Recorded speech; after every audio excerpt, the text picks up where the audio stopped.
Salut. Aujourd'hui, on est mardi 9 juillet. Mardi, jour de Mars.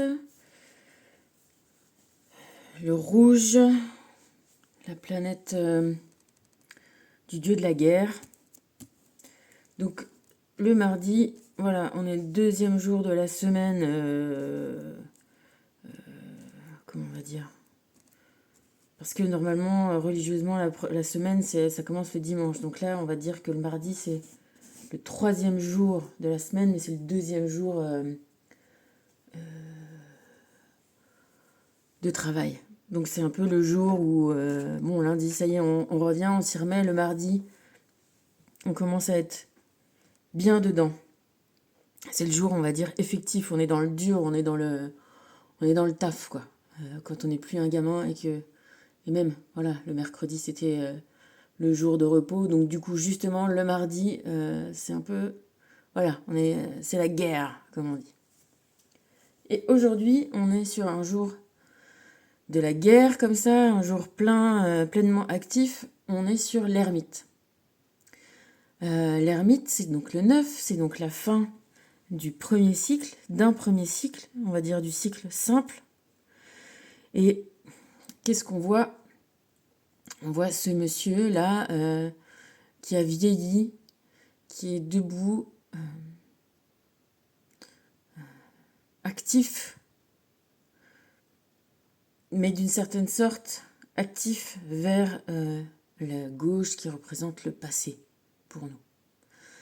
Alors moi, ce qui m'est venu aujourd'hui, alors tu sais que donc hier c'était mon anniversaire, et ce qui est marrant, c'est que quand j'étais plus petite, ma première copine, amie, elle s'appelait Gaëlle, et elle était née le 9 juillet. Donc on était deux petites comme ça, c'était ses grands-parents qui habitaient dans la rue où moi j'habitais, et on était dans la même école, et donc on fêtait notre anniversaire ensemble. Et donc finalement, moi j'aimais bien toujours le mien d'anniversaire, le 8, mais c'était plus important pour moi, c'était le sien, enfin tu vois, voilà, c'était plus sympa pour moi de fêter son anniversaire que, voilà, que le mien. Enfin, tu vois ce que je veux dire, quand t'as des copains, t'aimes bien leur souhaiter leur anniversaire, c'est toujours sympa. Voilà, donc moi c'était sympa. Donc ce que je veux te dire aujourd'hui, c'est que il m'est apparu, tu vois, comme on s'est quitté la dernière fois sur le couple, encore une fois, impératrice-empereur, il m'a semblé de voir en la justice, qui est donc le 8, et l'ermite, l'évolution... Attends, j'ai pas de place. À cause de la bougie, je la vire. J'ai plus trop de place. L'évolution de... Regarde comment elle est la justice. L'évolution de notre fameux couple impératrice-empereur. On ne voit pas bien. Je vais te les mettre comme ça. Tu vois? Donc, on va... C'est mes théories. Hein. Tac. Tac et tac. Tu vois? Donc, si on considère le féminin, c'est pas si on considère, c'est que c'est considéré comme ça. Le yin, c'est le féminin, le noir, l'invisible, l'interne, le fécond, la matrice des choses. Tu vois, l'endroit invisible où les choses se pensent, s'imaginent. Et le côté yang, le côté donc masculin, l'endroit où les choses se créent, l'impulsion qu'on a dans la matière pour réaliser ce qu'on a conçu avant. Hein. Donc, impératrice, empereur. Et là, je te parle non pas de couple dans la vie, je te parle de couple interne, des deux faces de ta pièce. de ta... Voilà. Donc là, on voit bien, l'impératrice, elle, correspond presque complètement à l'empereur. C'est-à-dire que ton action dans la matière, elle, au départ, elle correspond à tes...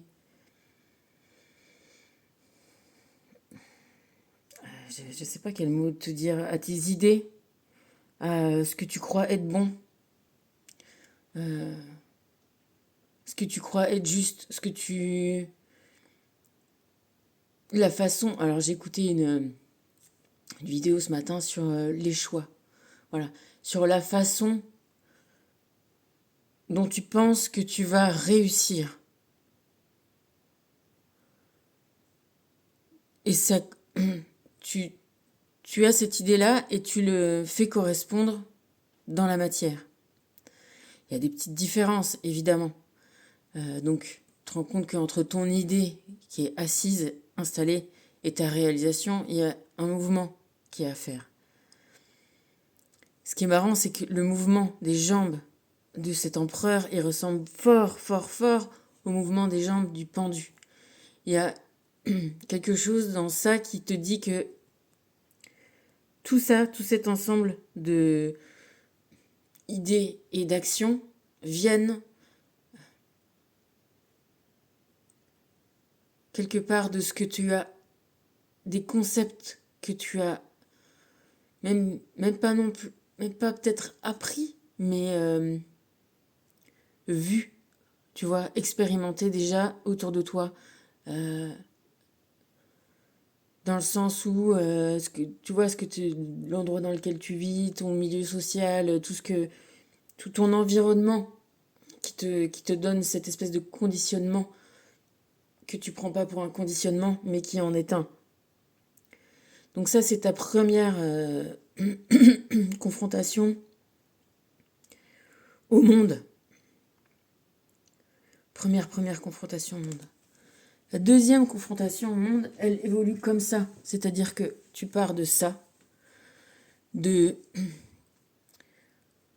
ce milieu dans lequel tu évolues et qui te donne tes premières idées de base, l'impératrice, à tes actions dans la matière qui sont complètement correspondantes à cette base. Hein. Je vais pas te dire des mots comme je vais pas te les dire parce que j'ai pas envie de les dire. Donc ça sert à rien que je te les dise. Parce que les mots véhiculent, tout véhicule une énergie, une acception générale et pour moi ça compte. Voilà. Je trouve que ça compte. Ça c'est la première étape. Hein. La deuxième étape, quand ton yin devient le 8, devient... c'est marrant, même sur la façon dont on les écrit, ces chiffres-là. Le 3, je te dis toujours que c'est un demi-8. Ben voilà, c'est ta demi-idée, ton principe de base.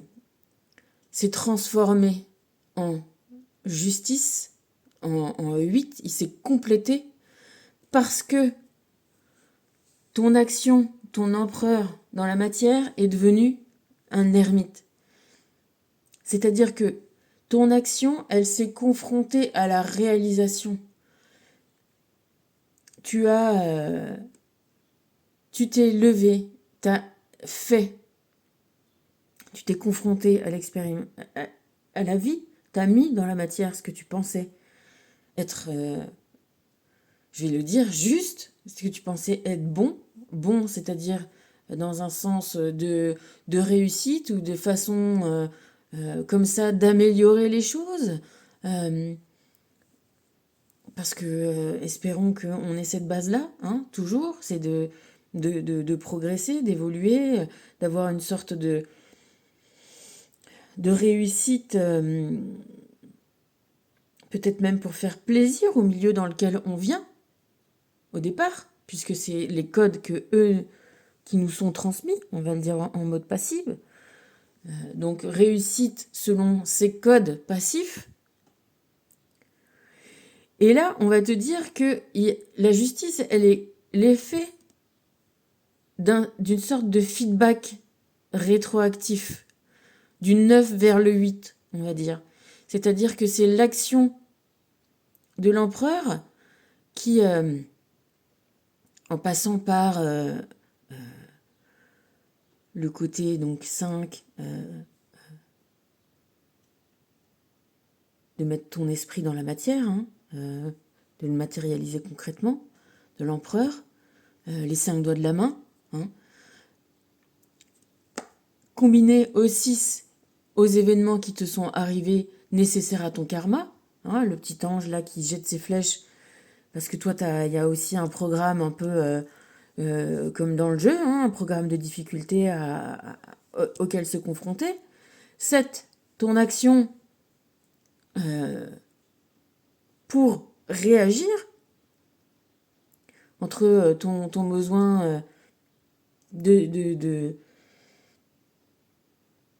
d'établir une loi spirituelle, c'est-à-dire en agissant, en mettant dans le concret ce que tu penses être, tu souhaites établir une loi générale de ce qui marche ou ce qui marche pas, une loi de réussite, parce que ce qu'on cherche un peu tous, c'est la sécurité, et c'est ce qui est impossible à prévoir. Donc, tu fais ça, tu poses ces actions-là, l'univers t'envoie, on va dire, tes éléments pour progresser, donc on va dire des galères, hein, tu vois, disons-le concrètement. Si tu le vois dans le sens positif, tu vois que c'est des éléments pour progresser. T'as ton chariot, donc là t'as ton action, bam bam bam, je fais ci, je fais ça, j'y vais à fond, sur les principes hein, de ton impératrice et de ton empereur réunis, qui, je te rappelle, sont donc l'action réalisée, le chariot, hein, c'est ton mix de ton yin et de ton yang, hein, de tes idées et de tes actions, et bien là, c'est la réalisation. Ok ? De ta réalisation, bam, on atterrit sur la justice et l'ermite. Qu'est-ce que ça te dit ? Ça te dit que ton action, 7, elle se transforme en 9. Ton expérience, t'as plus besoin dans cette expérience-là, t'as pas besoin de tes chevaux, t'as pas besoin de ton carrosse, t'as pas besoin de tes... T'as le souvenir de tout ça. T'as la mémoire de ce qui s'est passé, de ce que t'as fait, de ce que... comment ça a réagi autour de toi. Parce qu'il y a ton action et il y a son impact dans le monde. Il y a tout ça qui s'est passé. Donc c'est le passé, tu vois, c'est matérialisé parce qu'il est vieux, il a une barbe, il a des rides au front, il s'est passé quelque chose. Et là, ce qu'on te dit, c'est de ce qui s'est passé, tire-en les conséquences, tire-en ta lampe, et ta lampe, la lampe, elle montre quoi ? Elle montre la justice. Elle montre, elle te dit, réévalue, tire une loi de ton expérimentation. Elle te dit, apprends de tout ce que tu as fait, de tout ce que tu as vécu, de tout ce qui s'est passé. Apprends et recalcule.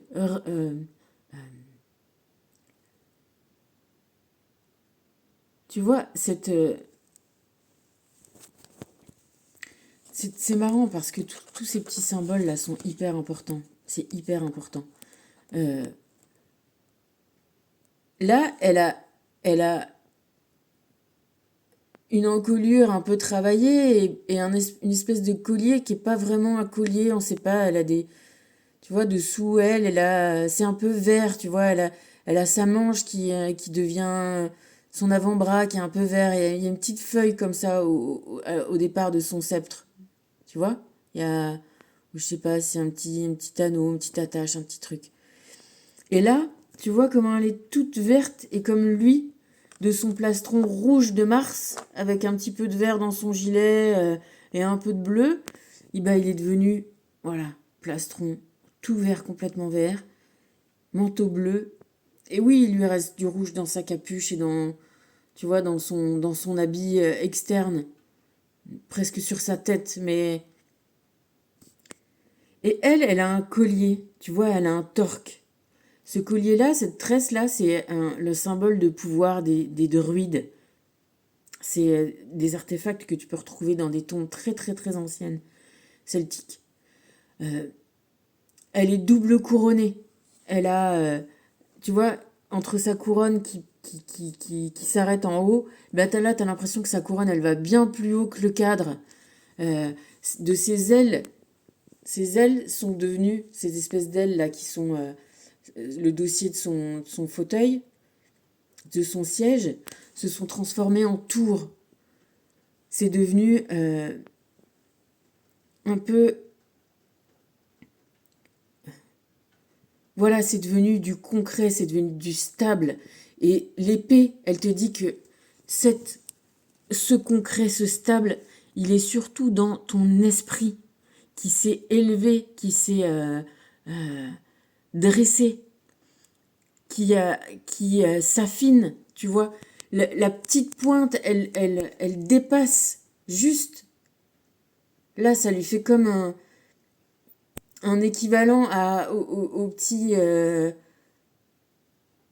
ouais, ça fait comme un petit téton. Au petit téton de l'autre côté, il y a quelque chose qui est...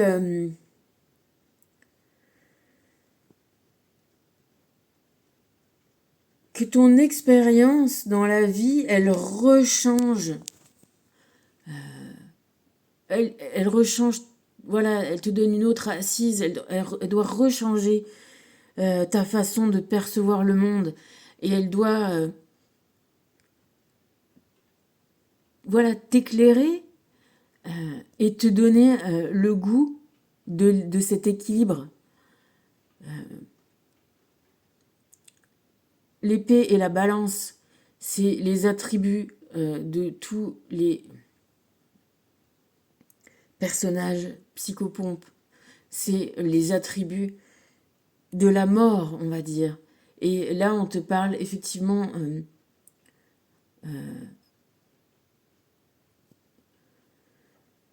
du jugement, dans le sens où, pas le jugement dernier, pas le jugement de la mort, mais le jugement qui se passe à chaque fois que tu fais action, erreur, réussite, compréhension. Tu vois ce que je veux dire? Que l'action passée, quoi qu'il arrive, te fait éclairer ton chemin, éclairer ta vision des choses. Voilà, éclairer ta vision des choses. Et la justice, c'est ta vision des choses.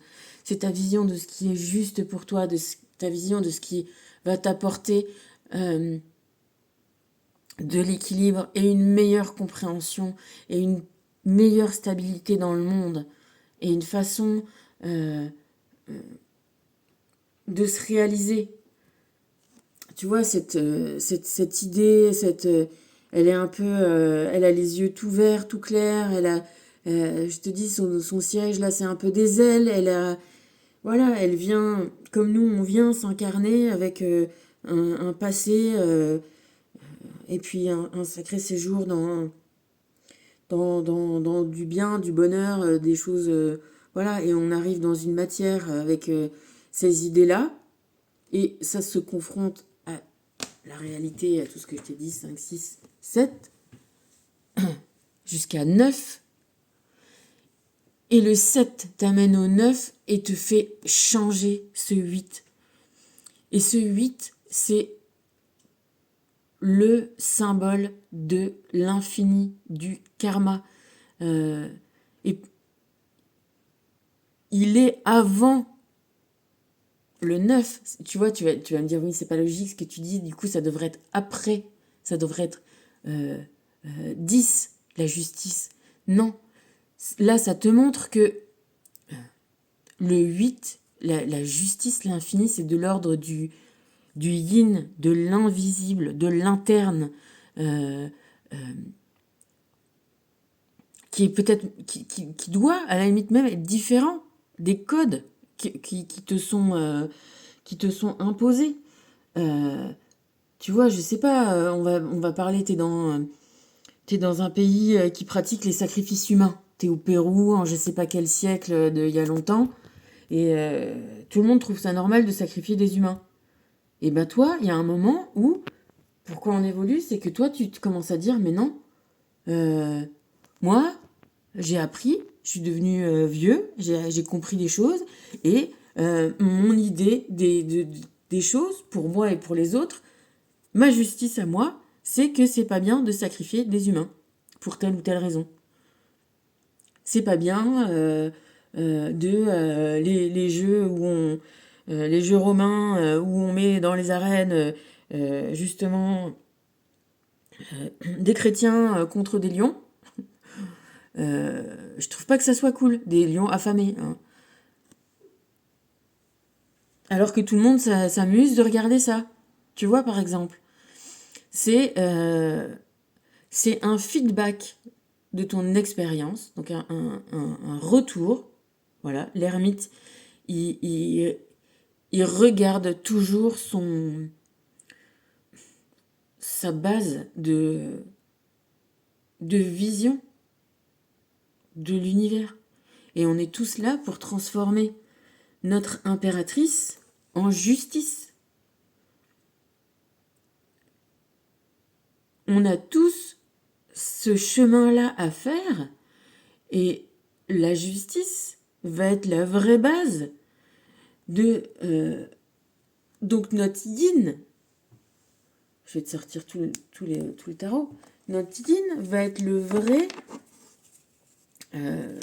moteur, voilà, c'est marrant, de la roue. Parce que si je te l'explique pas, je me l'explique pas non plus comme ça, tu vois. Je me fais pas trop les cartes comme ça en me disant tiens, c'est parce que je te le dis que c'est cool. Que la justice va devenir le moteur de ça. De... Pourquoi là, on n'a pas un personnage? C'est que là, c'est un engrenage qui veut te dire le monde, les animaux, les plantes, ce qui est bien, ce qui est pas bien. Tu vois, là, ça symbolise non plus moi, qu'est-ce que je pense, qu'est-ce que je fais, mais qu'est-ce que je crois être bon pour tout un ensemble de choses. Parce que j'ai appris de mon expérience, j'ai appris de tout ça, de mon empereur, de mon ermite, que y a l'idée, il y a la réalisation, et que tout ça est confronté à tout un tas de choses, entre mon karma, le karma des autres gens, le karma de pays, tous ces paramètres auxquels je me confronte quand j'ai une idée de ce qui est bon, de ce qui est bien, de ce que je souhaite, de ce que tu vois, tu t'es pas tout seul. C'est même on va toujours te dire il y a toujours une part de qu'on nomme chance, de fortune, tu vois, pourquoi ça s'appelle la roue de fortune. Il y a une part de chance, il y a une part d'inconnu, il y a une part de peut-être profondément, est-ce que dans telle situation, j'ai vraiment, est-ce que je souhaite vraiment que ça réussisse? Ou est-ce que j'ai besoin finalement de me prouver que ça marche pas pour avoir l'autorisation, pour me donner l'autorisation de changer? Tu vois, il y a de ça aussi. Parce que il y a des choses dont on est capable de les faire très très très longtemps, et que ça nous rapporte des tas de choses, mais peut-être qu'au départ, ce que ça nous rapporte, c'est pas ce qu'on souhaite expérimenter ou vivre dans la vraie vie. C'est pas ce qui est juste pour nous. Et du coup, eh ben, des fois, on s'aborde ce qui nous apporterait selon notre impératrice. C'est donc selon les codes qui nous ont été transmis au départ. Hein. Ça, c'est tout bon sur ces codes-là. C'est parfait. Donc on a, entre guillemets, une réussite. Sauf que dans notre justice, c'est pas bon pour nous. C'est pas ce qu'on souhaite expérimenter. Je peux te parler de moi, je vais te parler là vite fait de ma fille. Ma fille, elle est ou de son escrime ou là de ses études.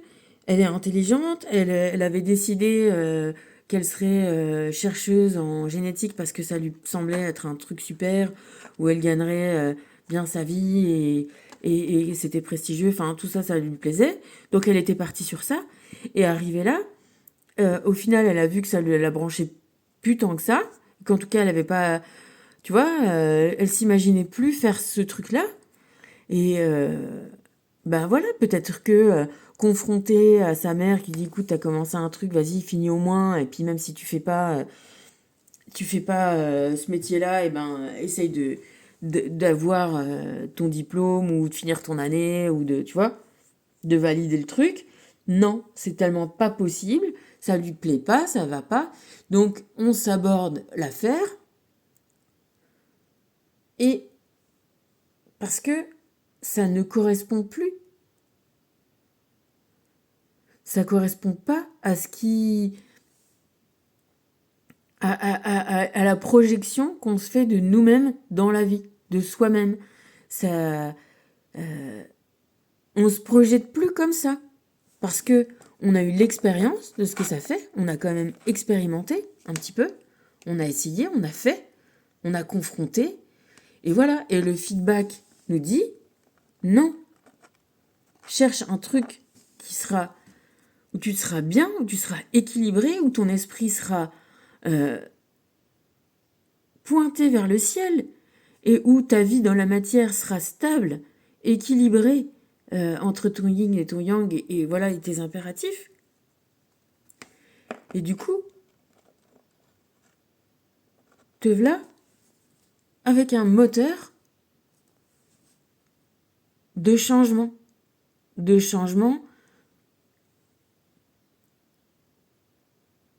de toi par rapport au monde, par rapport à peut-être ton programme qui était matérialisé par la papesse, hein, de ton programme dans le monde, de ton karma, de ce que veut ton envie supérieure, de ce que... tu vois, là, tu dois... C'est le moment où, finalement, on va peut-être essayer de se remettre dans les rails d'un programme qui nous était pas connu avant, mais que quelque chose à l'intérieur de nous, confronté à une réalité, nous dit qu'il faut faire, qu'il faut changer.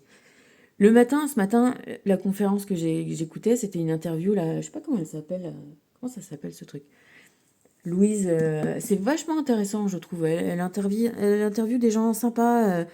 Tu vois, je trouve ça cool, ce monde-là, où on dit ah oui, mais non, mais l'ordinateur, l'internet, gna, gna, gna. Ouais, mais il y a plein de façons de faire justement des choses différentes, différemment. Elle a 26 ans et elle interviewe des gens et je trouve qu'elle est sensée. Je suis pas d'accord avec toutes les choses, mais c'est ça qui est bien aussi, c'est de se confronter à des choses qui te font réfléchir. Et Et donc, elle interviewait un mec qui est prof à HEC et qui expliquait qu'il a été consultant 25 ans dans des super boîtes de conseil en entreprise et tout, qui gagnait super bien sa vie et que tout était bien et qu'à un moment, il en a eu assez. Il a voulu faire autre chose.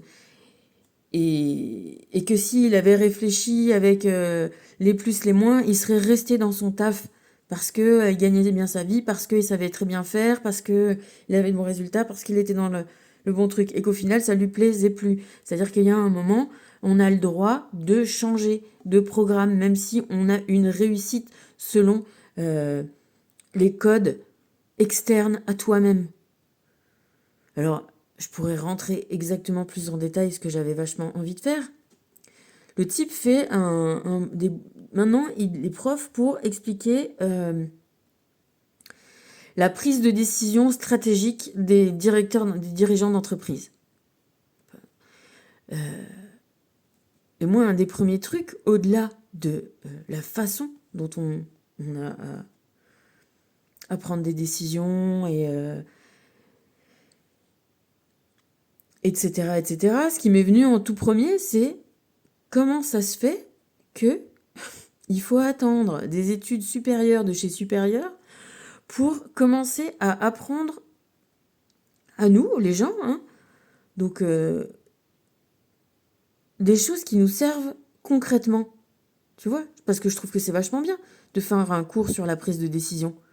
Parce que effectivement, quand tu diriges une entreprise, tu es tout le temps obligé de prendre des décisions. Alors, tu es tout le temps en train de prendre des décisions pour ta vie. Alors après, effectivement, quand tu es dirigeant d'une entreprise, il y a des conséquences qui sont assez importantes. Du coup, évidemment, tu vois, qui mettent en jeu plus que toi. Je sais pas, moi, tu as des employés, tu as tu vois, une action. Une entreprise veut dire un organisme. Toi, tu es une cellule, on va dire, si on fait une comparaison. Une entreprise, ça dépend de la taille, mais ça commence à être, ouais, ou soit un organe, soit carrément ton organisme en entier. Tu vois, au niveau, je sais pas moi, des États, par exemple. Donc, évidemment, prendre des décisions et essayer de minimiser les risques, c'est hyper important. Donc faire des cours de ça et étudier ça, ça me paraît super chouette. Et je te dis encore une fois, avant de rentrer dans le technique de ce qu'il expliquait, je me disais, mais pourquoi on fait pas ça dès le départ? Pourquoi on commence pas dès les tout petits gamins? Tu vois, on voit toujours là les vestiaires des Japonais, tout propre, tout rangé. Pourquoi on remet pas en cause l'éducation des gosses avec répondre à leurs besoins concrets, immédiats dans ce truc-là. Et avec ce que moi je pense maintenant, de ce que j'ai compris, de comment le monde tourne, avec plus des cours de comment vivre les uns avec les autres, comment se faire des copains. Tu vois, moi j'expliquais à Gaspard que c'est pas en leur tapant dessus que ça améliorera, c'est en les faisant rigoler et en se faisant des potes en kiffant que il va interagir bien avec les autres. Enfin, voilà. Première, niveau d'écoute de cette interview en me disant mais pourquoi on fait pas ça voilà, plus dans le concret. Hein, pourquoi on n'apprend pas à jardiner, pourquoi on n'apprend pas à méditer, pourquoi on n'apprend pas à... voilà. Parce que encore une fois, moi, de mon expérience, quand j'ai vu que ma gamine, elle n'arrivait pas à bien écrire et que je commençais à lui faire des dictées et qu'elle râlait parce que à l'école, ils en avaient rien à fiche et qu'il y avait une nouvelle théorie comme quoi il fallait pas te donner de devoirs. Et que du coup, en allant à l'école, en disant, mais quand même, donnez des devoirs, donnez-moi, je sais pas moi, des exercices que vous donneriez normalement ou que vous donniez avant. Ah non, on n'a pas le droit, gna gna gna. Et que du coup, je me suis retrouvée à aller carrément, et du coup, c'est bien pour ça, aller acheter des bouquins. Il y avait la maison de la presse, là, pas loin de l'école. Tu sais, comme il y a les cahiers de vacances. Et ben en fait, ils font des cahiers comme ça où t'expliques toute l'année sur des petits fascicules. Et ben j'ai commencé à acheter des machins comme ça. Et c'est à peu près comme ça que, au final, ma fille, elle n'est pas sortie de l'école primaire sans savoir lire et écrire. Ce que je trouvais hallucinant, tu vois. Mais j'ai trouvé des solutions. Et en même temps, la gosse, elle râlait parce qu'elle se retrouvait l'été, machin, à faire des dictées, alors que les profs et personne ne lui demandait ça, et que j'étais toute seule dans mon coin à genre exiger ça d'elle. Et c'est pour ça que j'en viens à là, c'est que changer le modèle de faire, d'éduquer les enfants, ça doit être quelque chose aussi de collectif. Parce que changer tout seul dans son coin, euh, c'est pas, euh, c'est pas efficace. Voilà. J'étais pas efficace. Il a fallu que je me fâche et que j'impose le truc, la dictée. Alors j'essayais de prendre des trucs sympas à faire comme dictée. Et d'ailleurs, peut-être ça lui a donné le goût de la lecture, j'en sais rien. Mais, et tout ça pour te dire que, tu vois, je regardais aussi un truc sur, dans les cités, là, un mec qui a révolutionné aussi sa façon d'enseigner. C'est parce qu'il s'est rendu compte qu'il pouvait pas aller à l'encontre des parents et que, du coup, eh ben, il a associé les parents à l'éducation des gosses dans les zones défavorisées et que comme ça les gamins ont compris que c'était important, que c'était cohérent entre leur environnement familial et l'école et que du coup il y a plein de gamins qui viennent de milieux défavorisés, qui ont des super postes, qui ont réussi leur vie selon les codes de maintenant et que c'était cohérent l'histoire. Donc voilà, truc de cohérence. C'est-à-dire que cette idée-là, euh, elle peut faire tourner ton monde, mais si tu le, on en revient à la politique ou aux choses comme ça, elle fait aussi tourner le monde. Et donc, avec la bonne éducation et les bons principes, on va dire plus de base, qui sont pour une réussite, de bien-être, hein, parce que on parle là de bien-être, euh, de bonheur. Parce que, donc le type expliquait comment prendre la bonne décision, faire les bons choix, faire les bons recrutements, des bonnes personnes. Il y a tout un tas voilà, bon. Est-ce que je vais tout raconter l'histoire ou pas tout raconter l'histoire? Moi, ce que j'en ai sorti, c'est que quand on affûte son épée, quand on fait preuve de discernement, comme on le dit tout le temps, on arrive à un moment à confronter ses besoins ou les potentiels des choses avec les capacités. Tu vois, l'équilibre, potentiel, capacité. Que moi, voilà, j'ai visité avant de trouver ma maison où je suis plusieurs biens qui avaient énormément de potentiel, tu vois, mais j'avais pas les capacités de le faire. Et ça, c'était vachement difficile parce que, tu vois, renoncer à un gros potentiel parce que tu as des toutes petites capacités, voilà. Et c'est donc mettre en relation ton potentiel, tes capacités, en sachant qu'au fur et à mesure où tu arrives à cet équilibre-là, t'augmentes tes capacités, donc t'augmentes ton potentiel. Bref, ça monte. C'est ça l'escalier. Mais au départ, on cherche des petits équilibres, des petites satisfactions, des petits... Et ce que j'ai envie de te dire, moi, de ce que j'en ai retenu et de ce que je me disais, parce que le type confrontait le fait de théoriser, établir justement des lois, entre guillemets, de la réussite, de prise de décision, de faire les bons choix, il l'opposait à l'intuition, au côté écoute ton cœur, tu sais, et les deux, ils étaient là à un peu ridiculiser cette intuition et ce fait de te dire d'écouter son cœur et machin, euh, qu'ils opposaient à des lois. Et tu vois, en plus, Il donnait un exemple que je trouve mais complètement contre-exemple. Pour moi, c'est complètement contraire à tout ce que je crois, ce qu'ils expliquaient. En fait, il l'expliquait, mais en plus, c'était pas très cohérent parce que pouvait dire un peu des choses qui, si t'écoutes un peu plus longtemps, ah bah il a dit ça dans un sens et puis finalement il dit le truc qui ramène à l'autre sens. Et c'est pas parce que c'est un prof d'HEC que je vais pas moi me confronter mon esprit, mon épée, ma façon de penser à ce que lui il dit. Je vais pas l'écouter comme si ah oui forcément il a raison. Non, il a pas plus raison que tout ça, ça se discute, ça se, ça se confronte, ça s'évalue. Et donc, il opposait intuition et genre loi de la réussite. Et son exemple, c'était que pour lui, ça n'aurait pas été très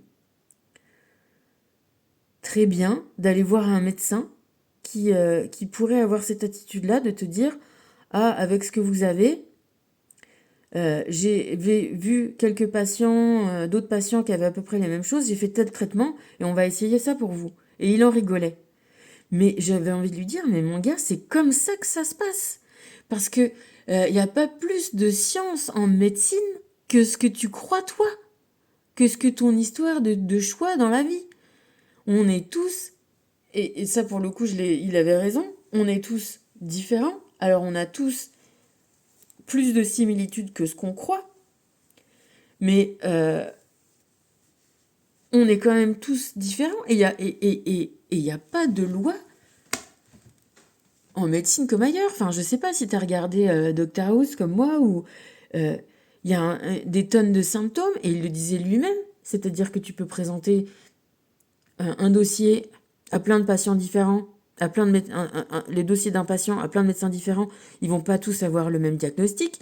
Et si tu présentes le même dossier à un médecin à un moment donné et que tu le représentes un peu plus tard, il va pas forcément t'établir le même diagnostic non plus.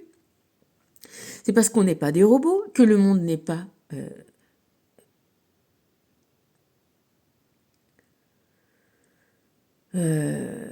déterminé à l'avance. Le monde n'est pas déterminé à l'avance. Et tout est toujours en pleine évolution et aussi évolutif que nos capacités de compréhension, d'empathie et de fonctionnement de la façon dont on est reliés les uns aux autres. Et où on est relié à ce qu'on souhaite expérimenter, qu'on le souhaite soi-même consciemment ou qu'on le souhaite à un niveau qui nous est invisible de notre, ce qu'on peut appeler notre moi supérieur ou notre moi total, global, j'ai envie de te dire, et non parcellaire comme nous, on est une petite parcelle de ce moi. Et moi, ce que j'en ai sorti de ce que ce type-là disait, parce que je suis pas d'accord avec lui, je crois que il faut apprendre à écouter son intuition, il faut apprendre à écouter son cœur, comme au final lui l'a fait, c'est-à-dire que lui aussi, à un moment, il a arrêté de faire son métier pour lequel il avait une réussite, hein, un confort, une sécurité, pour se lancer dans un autre chose qui le mettait moins dans la sécurité, mais dans plus de kiff. Et le plus de kiff, ça a fait qu'il est devenu prof. Voilà, il a continué les autres trucs, mais franchement, elle est vachement intéressante cette interview, et moi j'en ai tiré plein de trucs. Et voilà, et au final, ce que j'ai envie de te dire, c'est que moi, ce que je crois, c'est que on a le droit de changer, on doit changer. J'arrête pas de te le dire tout le temps, de toute façon, tu le sais. Hein.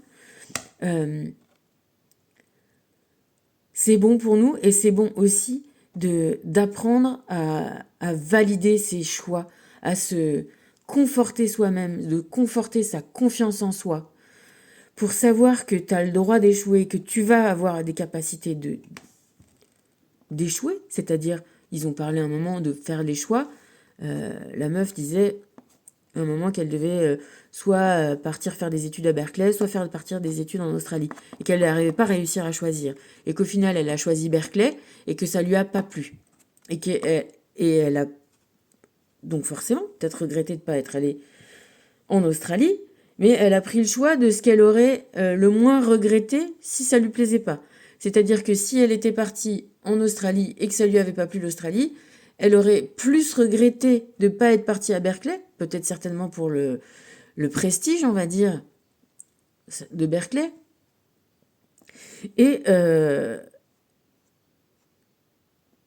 que, que finalement l'Australie, ça lui paraissait quelque chose de potentiellement sacrifiable. Enfin, tu vois. Et donc le type commence à lui dire que il y a pas, qu'il y a une des façons de faire des choix, c'est de voir ce que les autres ont expérimenté de ces choix-là. Tu vois, de voir si d'autres étudiants comme elle ont été contents de Berkeley, et c'est là où tu vois, et de dire que finalement on n'est pas si différent des autres, et que si ça rend 80% des gens heureux, eh ben de penser qu'on va être plus dans les 80% qui vont être heureux que dans les 20% qui vont pas être heureux. Bon, voilà, c'était un petit peu une façon de faire, moi je trouve assez moutonnière, hein. Donc bon, je te disais que les choix qu'on faisait, les plus, les moins, c'était pas ça, parce que effectivement, c'est une projection de ce qu'on souhaite et de ce qu'on pense déjà. Mais déjà, de le faire, ça te fait prendre conscience de tes projections. D'autre part, te dire qu'est-ce que les autres ont fait, est-ce que ça va me rendre heureux. Tu vois, je le confronte avec... moi, voilà, en ce moment, j'ai vraiment le problème de ma gamine qui passe de je veux faire de la génétique et je veux pas être dans les labos parce que je veux pas être tout seul et je veux pas passer mon temps à faire que de la recherche.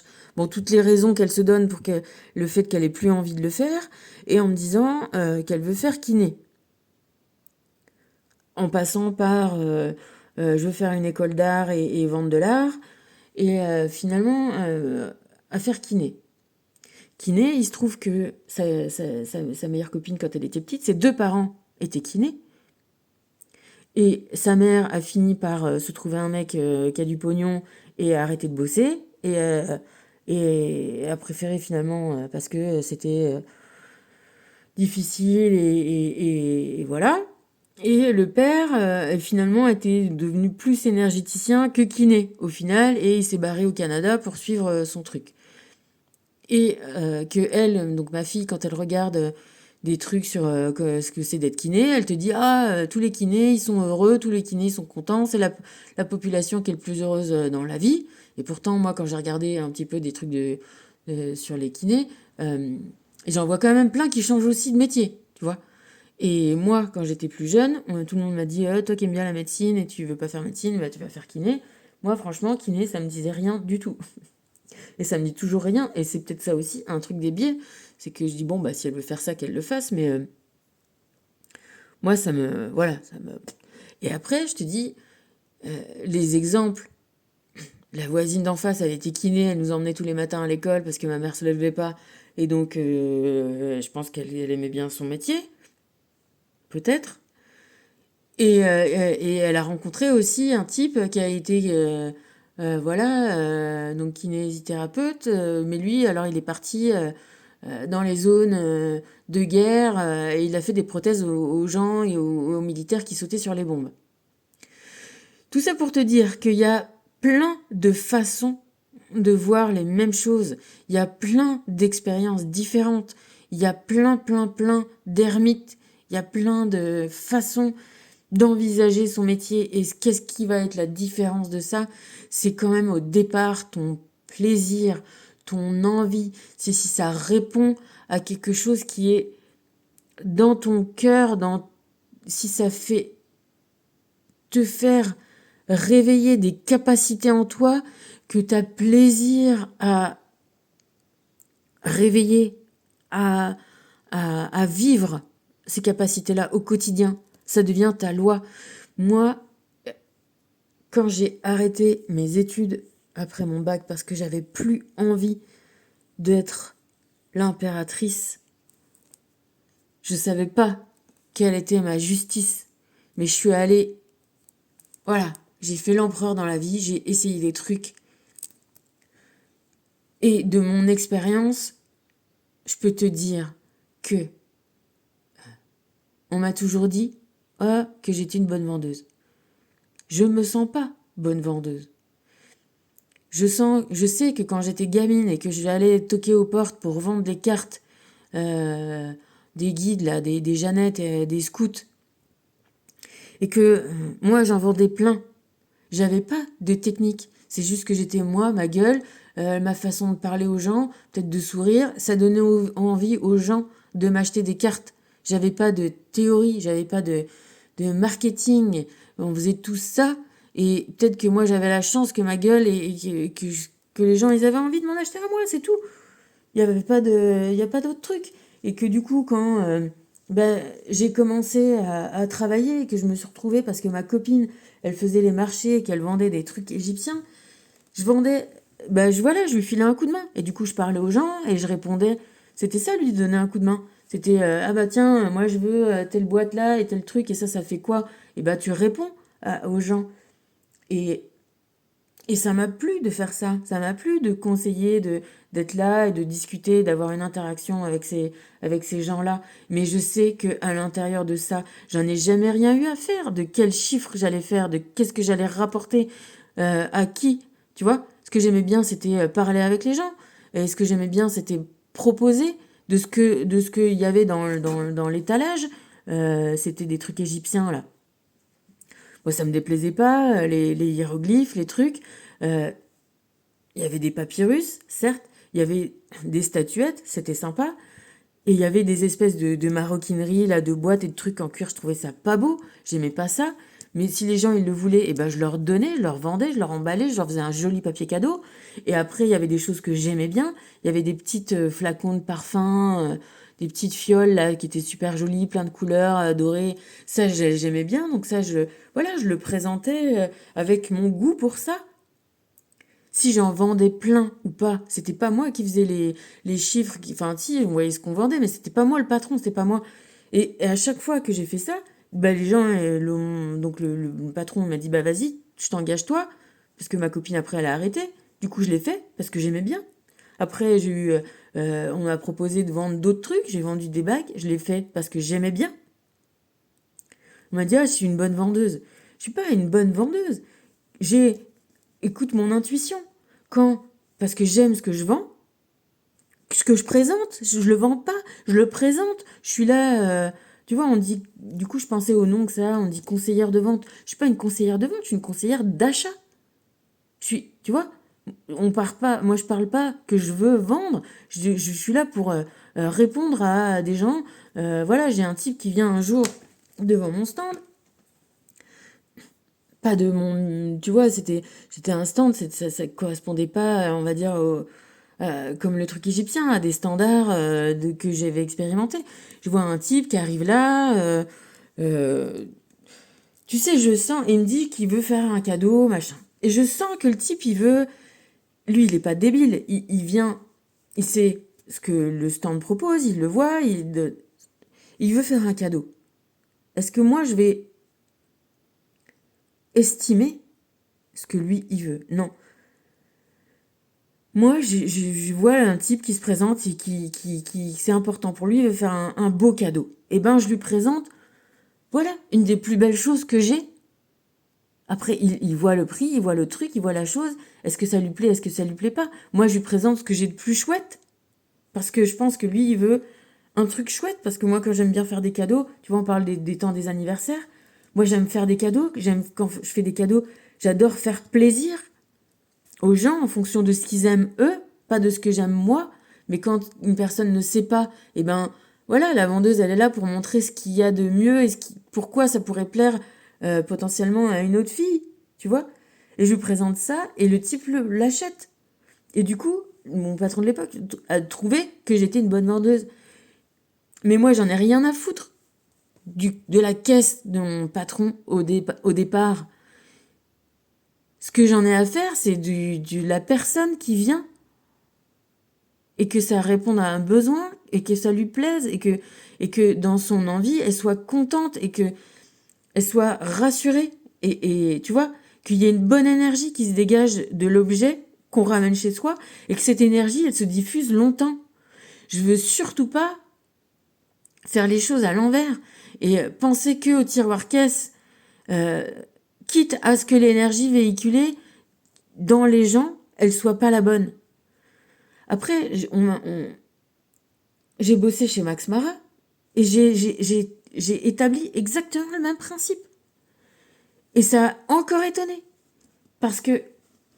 Et ça m'étonne moi-même. Et c'est pour ça que je te dis que la justice, elle revient du feedback. Et les principes qu'on établit ne sont pas forcément les principes que tous les gens croient. J'étais chez Max Mara. Donc je vois, pareil, une petite nana rentrée, enfin une petite dame rentrée, voilà, petite dame normale. Elle n'avait pas l'air d'être ci ou ça ou quoi, j'en sais rien. Une dame qui rentre, moi je suis là, t'es dans une boutique, tu te fais chier quand même beaucoup de temps. Moi j'aime, tu vois, beaucoup de mes collègues, elles regardaient les gens comme ça de haut en bas. Est-ce que je perds mon temps à aller, est-ce que je vais vendre ou je vais pas vendre? Tu vois, elles essayent de t'estimer d'avance. Elles essaient d'estimer ton potentiel d'achat avant. C'est pas mon principe. La petite dame rentre, elle veut un manteau, elle cherche un manteau, on sait pas trop, elle rentre, voilà, tu rentres des fois, tu rentres dans des magasins, tu sais, voilà. Et la plupart des manteaux Max Mara qu'on vend, c'est des par-dessus, des trucs assez masculins, avec un col de veste, croisé, bouton croisé, c'est ça qui fait la renommée de Max Mara, le manteau Max Mara, le par-dessus. Moi, c'est pas un truc que je kiffe du tout, du tout, du tout. Et il se trouve que dans les pièces qu'on avait à vendre, il y en avait une ou deux, je crois qu'on en avait deux peut-être, des trucs comme ça. C'était un manteau en cachemire, tout léger, mais chaud, avec une capuche. Tu sais, un truc, ça coûtait une blinde, mais vraiment une blinde. Mais il était hyper simple, hyper beau, hyper... tu vois, ce qui était chouette, c'était qu'il, justement, il n'était pas lourd, il n'était pas clinquant. C'était une super belle matière. La coupe était chouette. Il était vachement, voilà, beau. Et la meuf, ouais, je dis, tiens, je lui montre celui-là, manteau. Je lui fais essayer, je lui mets une petite écharpe, machin et tout, truc. Tu vois, mais je pensais pas... voilà, je l'ai fait parce que ça me plaît. Cette chose-là me plaisait. Elle arrive, elle s'est trouvée belle, elle est partie avec l'ensemble. Ma responsable, elle a regardé le truc. C'est elle qui a fait l'encaissement, le paquet, le truc. Et elle m'aimait pas à ce moment-là, tu vois. Et c'est dès le début. Et voilà. Et donc, on a établi sur ces bases-là que j'étais une bonne vendeuse. Je suis pas une bonne vendeuse. Je suis pas du tout une bonne vendeuse. J'aime les choses que j'aime. J'aime les présenter. J'aime bien les gens. Voilà. Tout ça pour te dire que j'ai pas envie forcément de me voir comme une bonne vendeuse, de trouver une loi comme ça par le résultat. Je pense que la loi qu'on doit trouver, c'est le kiff qu'on a de faire les choses et que ça va s'étendre. Et moi, j'arrête pas de dire à ma gamine, qu'est-ce que... Voilà, et à toi et à tout le monde, qu'est-ce qui te donne du plaisir à faire? Qu'est-ce qui te réveille des choses en toi? Que tu fasses, je dis voilà, elle aime bien faire des maquillages d'Halloween, que tu fasses maquilleuse d'Halloween, ou fleuriste, ou généticienne, ou quoi que ce soit, je m'en fous.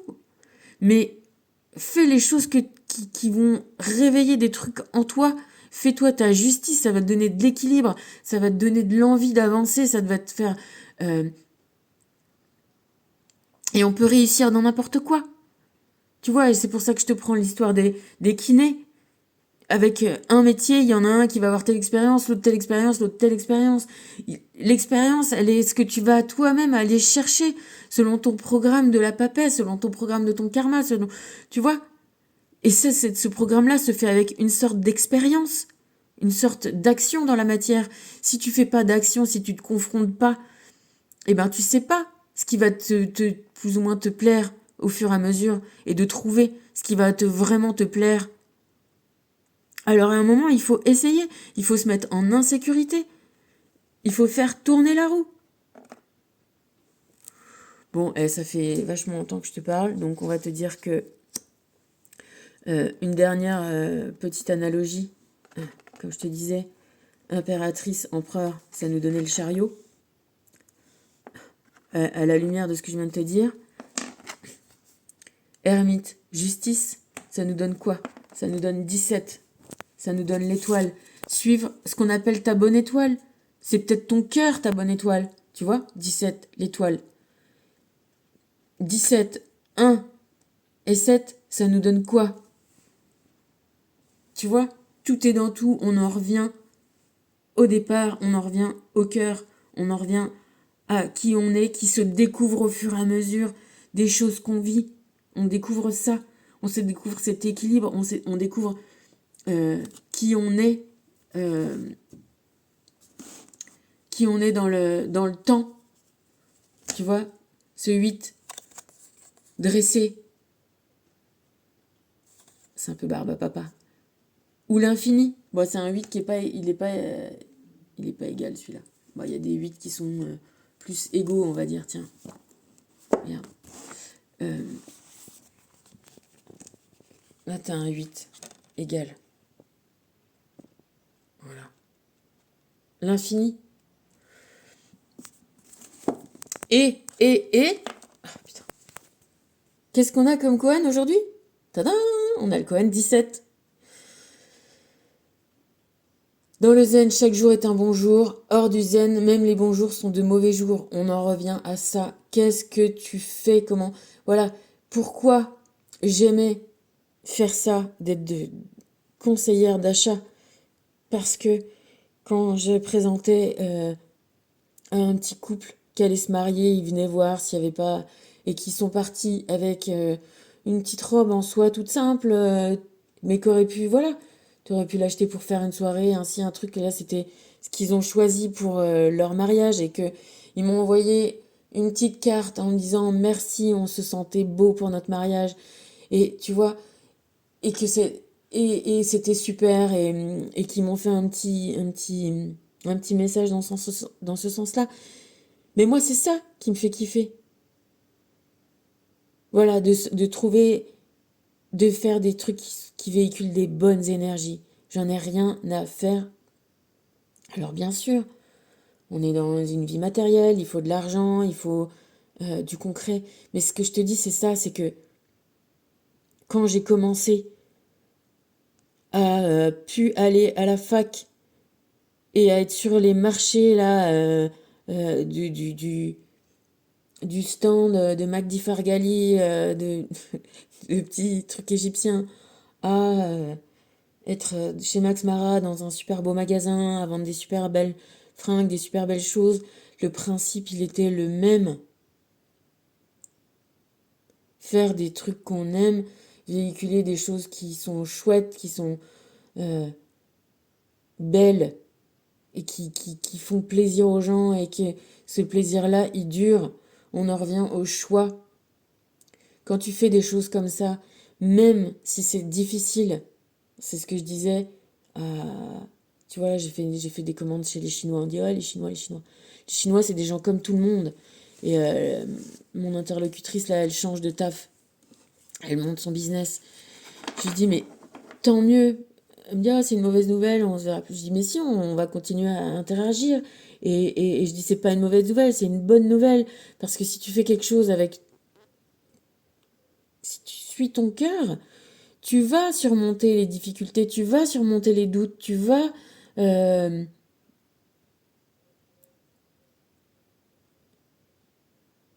Ouais, tu vas surmonter. Tu vas être réconforté dans dans tes actions. Tu vas être confronté aux doutes, tu vas être confronté à la difficulté. Moi, j'ai d'énormes difficultés à choisir. J'ai d'énormes... parce qu'il me faut beaucoup de temps pour me conforter.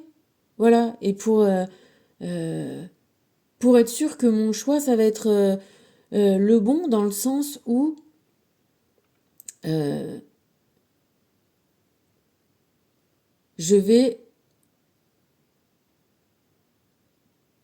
passer outre même l'échec.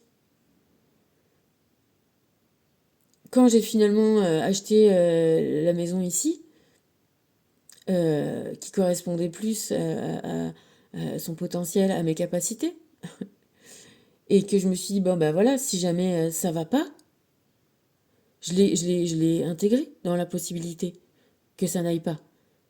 Et voilà, j'ai, je me suis dit que j'aurais des possibilités pour la revendre et repartir ailleurs.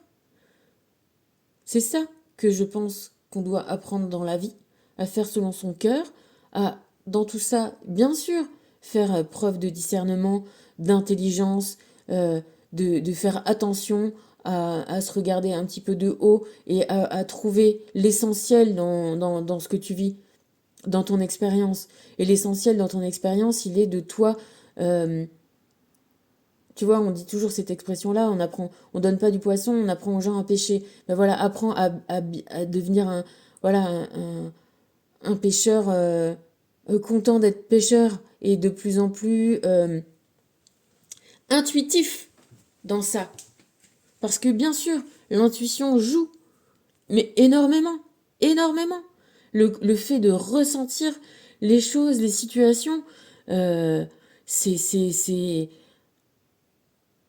Alors, peut-être qu'on peut pas se baser uniquement sur ça, mais honnêtement, euh, il faut un équilibre entre, voilà, concret, potentiel, capacité. Mais peut-être que je vais te dire que dans la balance de la justice, voilà, tu vois, c'est marrant encore, la façon qu'elle a ça d'être fait.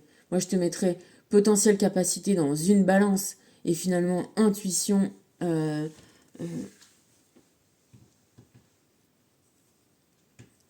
Intuition, troisième œil, expérience aussi de ça, l'expérience de tu vois, on peut aussi expérimenter ça, ces capacités intuitives. On peut aussi les confronter. Je les mettrais dans le deuxième poids de la balance. Dans la balance, je te mettrais du concret, du matériel et évidemment forcément de l'invisible qui a tout son poids dans la vie. Et peut-être même le premier, voilà. Le yin arrive avant le yang, l'invisible bien sûr. Donc au final, affiner ses capacités euh, intuitives, ce serait certainement voilà, la base de tout. Mais on taffe sur tout en même temps. Voilà. Donc, l'étoile, euh, la justice, comment on se connaît soi-même, comment on sait, comment on se valide, comment on se renforce, comment on continue, euh, jusqu'à quel point on va continuer avant d'accepter un échec. Est-ce que on va accepter un échec tout de suite ou est-ce que on va patienter parce que notre cœur nous dit que au bout de ça, il va y avoir une réussite.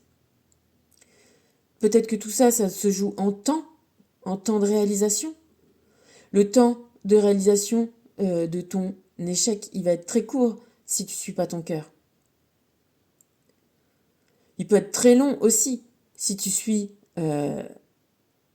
une impératrice qui n'est pas ton impératrice. Mais là, c'est ton corps qui va lâcher. Parce que si tu nourris pas ton cœur, c'est tout ton corps qui meurt. Donc on va dire que la vraie durabilité, la vraie... C'est... Tu vois, les Indiens, ils disent si t'arrives à passer 83 ans, t'as réussi ta vie. C'est-à-dire que si t'as passé 83 ans, t'as à la fois suffisamment nourri ton cœur et suffisamment nourri ta matière pour avoir cette ermite ultime, pour avoir ce battleur, ce 1, arrivé jusqu'au bout du cycle. Et moi, je te dis que dans ma vie, à moi, ça se vérifie, ça. Mon père, il est mort, il venait d'avoir 50 ans. Mon frère, il est mort, il n'avait pas encore 24 ans. Et tu vois, je pensais à ça parce que, donc, mon anniversaire, on ferme des cycles. Je me disais déjà que quand j'ai passé euh, un âge supérieur à mon frère qui avait 7 ans de plus que moi, ça m'a déjà fait un choc. Que là, je me rapproche doucement, doucement de me confronter à être plus vieille que mon père. Bon, j'ai que 48, hein, j'ai encore un petit peu de temps. Mais en sachant que, tu vois, je sais pas quel âge t'as, mais on commence à être à des âges où, justement, le corps, il peut flancher par-ci, par-là, par truc, par bidule. Et, et que moi, j'ai l'impression que la maladie, ça peut être aussi quelque chose... comment te dire, qui peut révéler un besoin d'attention. Alors que ce soit un besoin d'attention de soi-même à soi-même ou un besoin d'attention que les autres fassent attention à toi, tu vois. Mais ça révèle ça. Et qu'effectivement, une maladie ou un cancer qui te fait mourir à tout juste 50 ans, parce qu'il aurait pu mourir avant 50 ans, hein. Je te dis, il y a eu un petit extra bol quand même.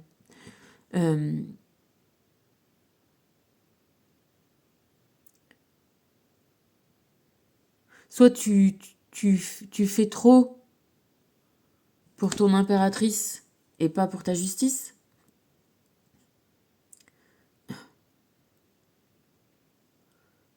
Ben voilà, c'est ça. C'est ça.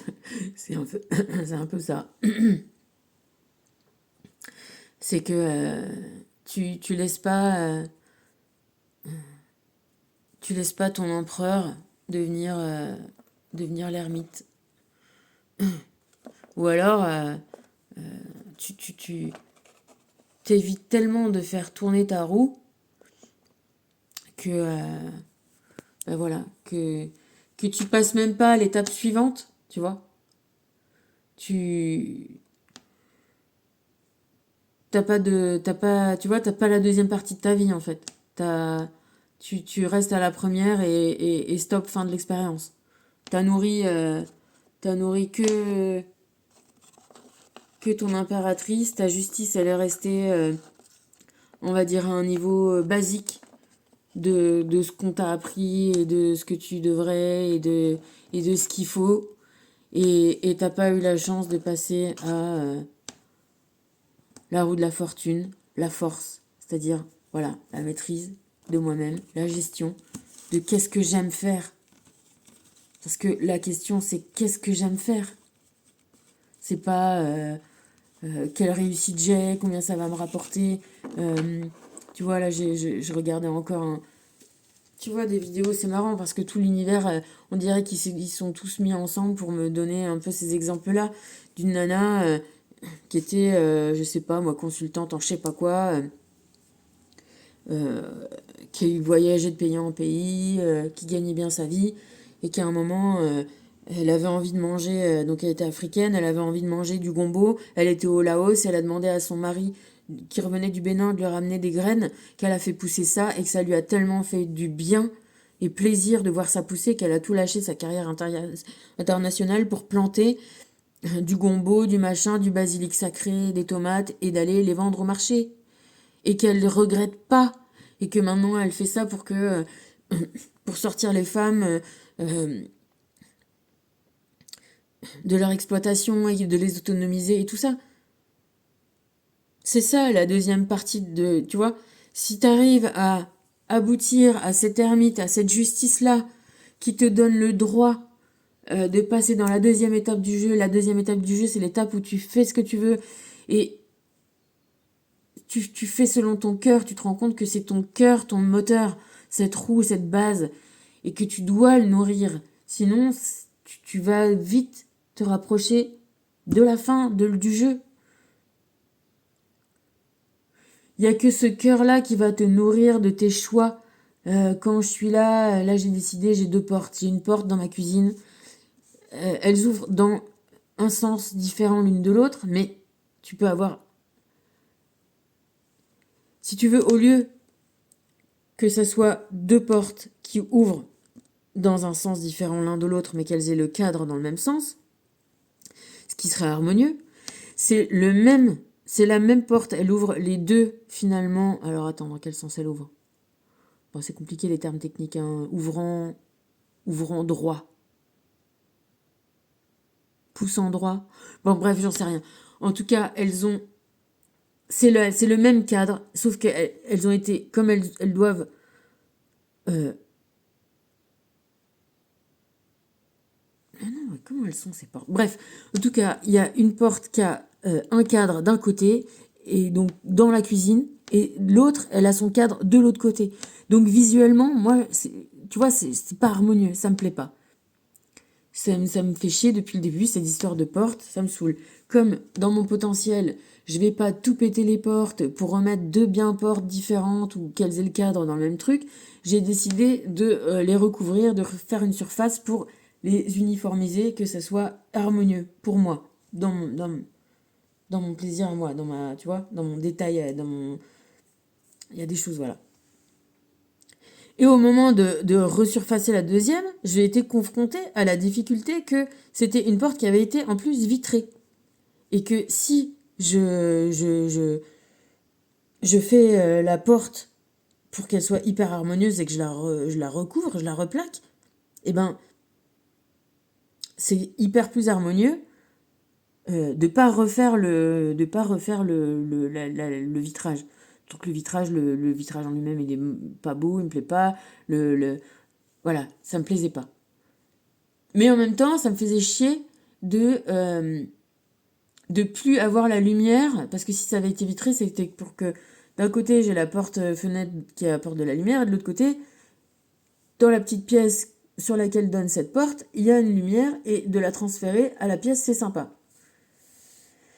Et je sais pas pourquoi je te parle de mes portes, et qu'au moment où j'étais en train de faire ça, ça me prend du temps, et tout ça, c'est beaucoup plus compliqué, encore une fois, de de refaire un cadre avec un autre format, avec tout ça pour garder la lumière, et qu'à un moment, voilà, j'étais encore dans le doute de tout ça, et qu'au final, je me suis dit, ouais, mais c'est quand même sympa la lumière. Parce que, voilà, mon plaisir, il est quand même dans la lumière. Et ce fait de se raccrocher à ce que j'aime bien, ça me fait surmonter toute la galère d'avoir à refaire euh, un trou et remettre une fenêtre et une autre vitre avec un autre verre, avec un autre format, parce que tout ça, si je l'avais laissé tel quel, ça m'aurait pas plu, c'était sûr. Donc soit j'avais le choix de ou éliminer tous les trucs de disharmonie d'un coup d'un seul, mais me priver de la lumière, ou prendre beaucoup plus de temps pour faire un nouveau truc, mais qui soit harmonieux dans le sens de ce que j'aime voir, et voilà, une onde d'énergie qui me plaît, d'harmonie, mais en prenant plus de temps. C'est toujours la même histoire, le doute. Et ben voilà, au final, j'ai pris le temps, je suis en cours de la porte, du truc, et voilà. Et tu vois, dans mon expérience de boulot chez Max Mara, c'était une grande... En fait, il y avait 7 boutiques là, mais il y avait un beaucoup plus grand magasin avec plein de vendeuses et tout. Et une fois, je discutais avec donc une nana, on se retrouvait en salle de pause, avec des, voilà, nana que peut-être j'aurais jamais fréquenté autrement, et qu'une fois elle me dit comme ça, mais les conseillers sont pas les payeurs. Et ça, c'est un des trucs qui m'a le plus marqué. Parce que les conseillers, moi en tant que vendeuse, c'est pas moi qui vais acheter tel ou tel truc. Euh, Tu peux avoir tous les conseils de la terre, c'est toi qui décides. Et voilà, nous on est là pour faire les bons choix et que les gens soient confortés dans ce qu'ils achètent, ce qu'ils acquièrent, que ça corresponde à leurs besoins, que ça soit dans leur budget, que ça leur plaise et que de toute façon, ou que voilà, que ça leur fasse du bien pendant longtemps. Si, dans ta vie, tu fais les choses sur des convictions qui n'ont pas été passées au fil de l'épée de l'expérience et que tu continues de les appliquer, de les appliquer, de les appliquer et qu'elles te nourrissent pas, qu'elles ne... ou que tu n'écoutes pas le rétro-feedback qu'elle t'envoie et que tu continues à dire réussite, réussite, réussite quand ton cœur te dit échec, échec, échec, c'est toi qui vas être en échec dans pas longtemps. La vie, c'est apprendre à avoir des échecs, entre guillemets, qui vont te faire un rétro-feedback pour te trouver toi-même, pour laisser ton cœur s'épanouir. Tu vois, je discutais aussi avec ma pote la Nours, elle me disait, la nature, elle a toujours raison. Toi, t'as beau être le meilleur jardinier de la terre, planter au bon endroit, arroser, donner l'engrais, tout ça, tu feras pas fleurir une fleur en hiver. Tu feras pas pousser une fraise quand tu auras envie. Les choses prennent du temps et tout ce temps-là, tu dois le prendre pour découvrir où se trouve ton cœur et lui donner toutes les conditions pour qu'il s'épanouisse. Et quand ça sera venu le temps qu'il s'épanouisse, il s'épanouira. Bon, j'arrête de causer. Suis le courant. Vis pleinement. Prête attention. Cherche à atteindre les étoiles. Réalise tes rêves. Bon, je te refais pas de 1. 6e sens. Tu as de grandes capacités psychiques, mais tu as de la difficulté à te faire confiance. Reprends foi en toi. Ainsi, ton 6e sens se développera davantage. Un événement important est sur le point de se produire dans ta vie. Oui, un élément est important et sur le point de se produire dans ta vie. C'est toi qui vas décider de l'importance des choses.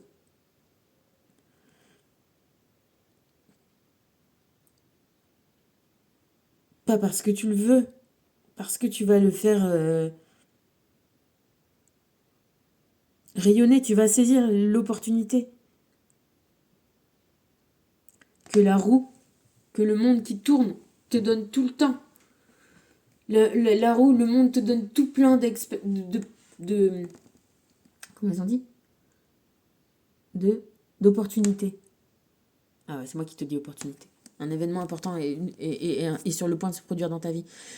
Le monde qui tourne te donne tout plein d'opportunités, plein, tout le temps, il y en a plein. Il y a plein de choix possibles, il y a plein d'opportunités qui se présentent.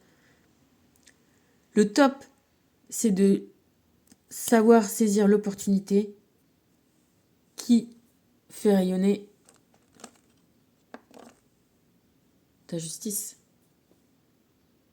Pour passer à la deuxième partie du game. Dans la deuxième partie du game, je te rappelle, t'as la force. Attends, je te fais l'article là. Hein. T'as 11, la force. Bon, 12, le pendu. 13, la transformation. 14, la tempérance. 15, le diable. 16, la tour. 17, les étoiles, lune, soleil. Jugement, le monde. Il est bien aussi quand même le deuxième partie du game. Faut quand même avoir envie de le faire, quoi. Ça, c'est qui nous dit ça? Ça, c'est Michael. Lui, ça. Michel.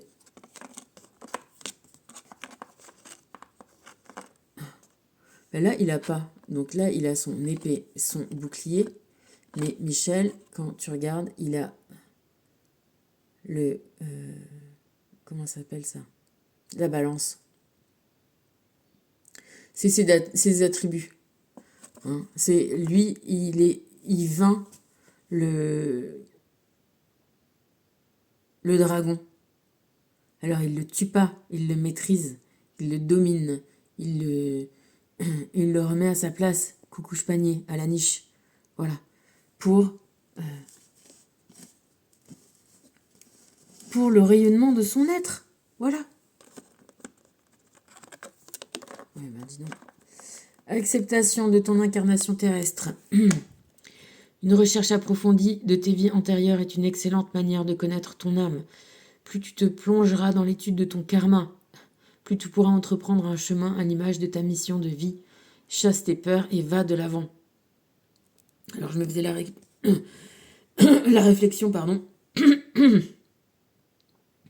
je t'emploie le karma comme un terme toujours un petit peu à connotation négative, ce qui est dans la vraie définition. Le karma, c'est donc l'expérience de tes échecs dans la compréhension de l'universalité de l'amour et de l'unicité de tout ce qui compose la vie. T'as vu le résumé que je te fais? Vite fait? Top, hein? Et il y a une deuxième, donc c'est la boucle descendante, hein? Et tu as une deuxième, la boucle montante, elle s'appelle le dharma. D-H-A-R-M-A. Le dharma, c'est le karma positif. Voilà. C'est la bonne... voilà. Quand tu rétablis ton équilibre, hein, que tu arrêtes de plonger vers le bas et que tu remontes vers le haut et que justement tu comprends l'universalité des formes de vie, le respect que tu leur dois à chacune et à toi-même d'abord et que tu te fais ta justice en laissant s'épanouir ton cœur.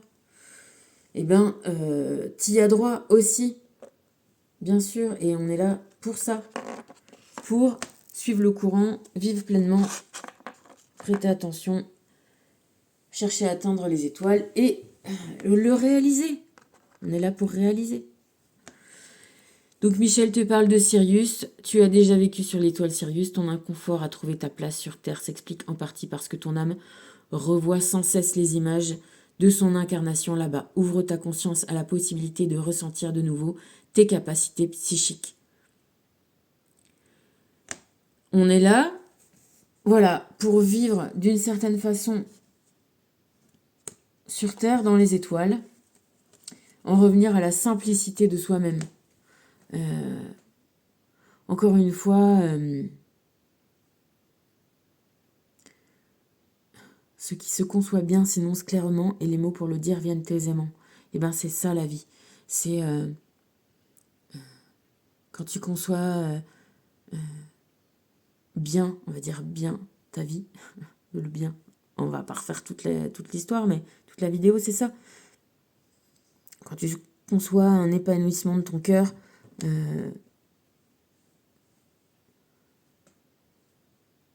ça a l'air... C'est simple. Mais il faut un beau... Ouais, peut-être un bon laps de temps pour arriver à cette simplicité.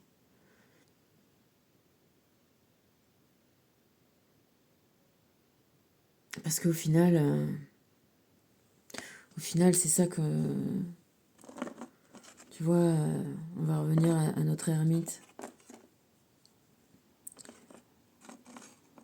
Regarde, il est quand même un peu le plus simple de tous, non? Regarde. Tac. Là, ils sont tous parés, debout, assis, à cheval. Il n'est pas tout simple, celui-là. Bon, je te fais plein de bisous et ben écoute, hein, ça aurait été un œuf ouf, constructif, juste. Et puis voilà, on fait tourner la roue demain. Allez, je t'embrasse, gros bisous. Hein, je te le remonte vite fait. Parce qu'on les a un petit peu zappés. Yeah. Gros bisous.